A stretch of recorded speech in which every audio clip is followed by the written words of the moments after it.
শ্রদ্ধেয় শিক্ষকবৃন্দ, ইংরেজির যে স্টুডেন্ট অ্যাসেসমেন্ট টুল দেওয়া আছে এই টুলস তো এইরকম।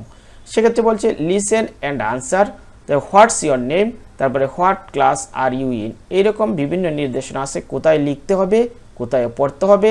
এই টুলসকে বেস করে শিক্ষার্থীর মূল্যায়ন করতে হবে ইংরেজির ক্ষেত্রে। এখন দেখি এই ইংরেজি টুলসে কি কি আছে। দেখেন, write the numbers in words, এক্ষেত্রে শিক্ষার্থীকে দেখেন নাম্বারটা দেওয়া আছে কিন্তু ওয়ার্ডসে লিখতে হবে। আবার হয়েছে write the ordinal numbers in work, এক্ষেত্রে তাকে এই যে সেভেন্থ আছে কীভাবে সেভেন্থ লিখবে সেটা আবার তাকে লিখতে হবে। তারপরে write the numbers of weekdays, অর্থাৎ সপ্তাহের দিনগুলো তাকে এখানে লিখতে হবে। তাহলে দেখতে পারতেছি আমরা তার আছে স্পিকিং আছে, রিডিং আছে, রাইটিংও আছে। এক্ষেত্রে আবার মেক সেন্টেন্স করতে হবে। এই হচ্ছে তার চতুর্থ শ্রেণীর ইংরেজির টুলসটা। এখন দেখি তার যে চকটা আছে অর্থাৎ কি কি লিখবে না লিখবে।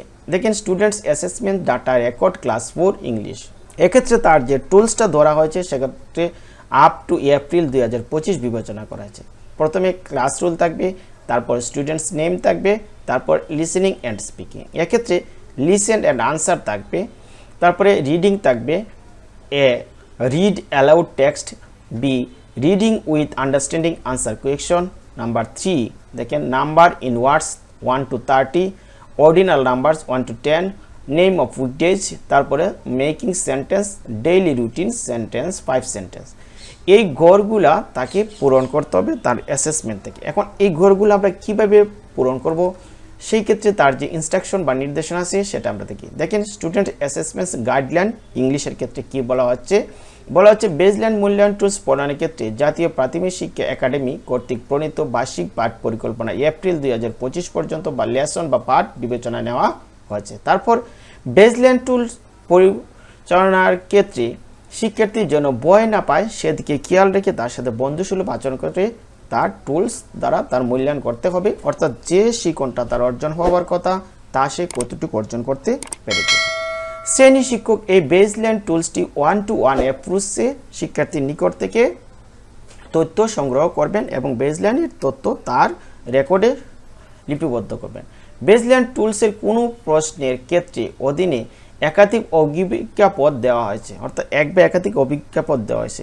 যদি সময় বিবেচনায় শিক্ষার্থীর পারগতা যাচাই ওই নির্দিষ্ট প্রশ্নের বা ক্ষেত্রে অধীনে সব কয়টি অভিজ্ঞাপদ ব্যবহার না করে কয়েকটি অভিজ্ঞাপদও পরিচালনা করতে পারবেন। যেখানে অভিজ্ঞাপদ 5টা আছে, শিক্ষক চাইলে 3টা দ্বারাই শিক্ষার্থীর মান লিপিবদ্ধ করতে পারবেন সময় বিবেচনায়। যেখানে ছাত্র বেশি হয়ে যাবে তখন তার সময় বেশি লাগবে, সেক্ষেত্রে অভিজ্ঞাপদ 3টাও নিতে পারবেন, 4টাও নিতে পারবেন। অভিজ্ঞাপদটা কীরকম দেখেন, এখানে আমি একটু দেখে দিচ্ছি। দেখেন, এখানে অনেকগুলো অভিজ্ঞাপদ আছে, এখান থেকে যদি তিনি 5টা নিয়ে নেন তাহলেও তার মূল্যায়নটা করা সম্ভব হবে। তারপর আমরা দেখি পরবর্তী নির্দেশনাটা কি আছে। দেখেন, পরবর্তী নির্দেশে ইংরেজি বিষয়ে শিক্ষার্থীর শোনা বলা দক্ষতা যাচাইয়ের টুলস বা প্রণয়ন করা হয়েছে, অর্থাৎ শোনা বলা যাচাইয়ের দক্ষতাটাই বেশি গুরুত্ব দেওয়া হয়েছে। এক্ষেত্রে শিক্ষক প্রমিত এবং বোধগম্য ইংরেজি ভাষা ব্যবহার করে শোনা বলা সম্পর্কিত টুলসগুলো পরিচালনা করবেন।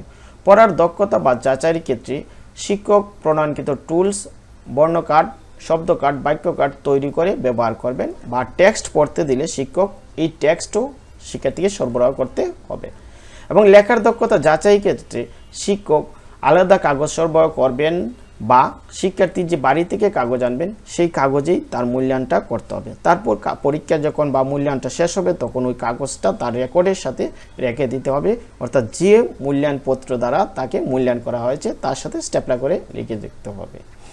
বেসলাইন মূল্যায়ন টুলস পরিচালনার ক্ষেত্রে পারগতা সম্পর্কিত নির্ধারিত চকে লিপিবদ্ধ করতে হবে। এক্ষেত্রে প্রতিটি প্রশ্নের আলোকে শিক্ষার্থীর পারগতা চকে নির্ধারিত কলামে টিক চিহ্ন বা ক্রস চিহ্ন দিতে হবে।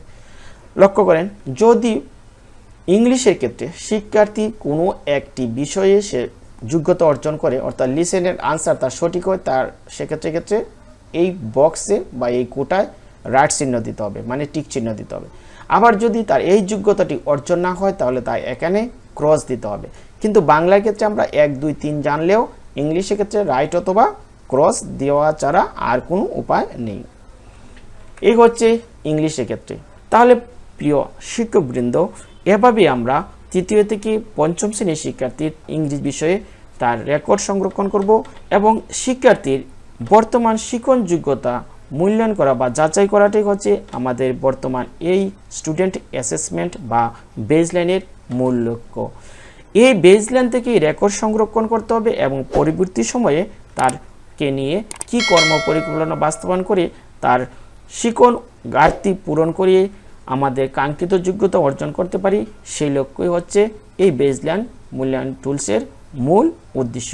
তাহলে প্রিয় ভিউয়ার্স, আজকে ভিডিওটি এখানেই।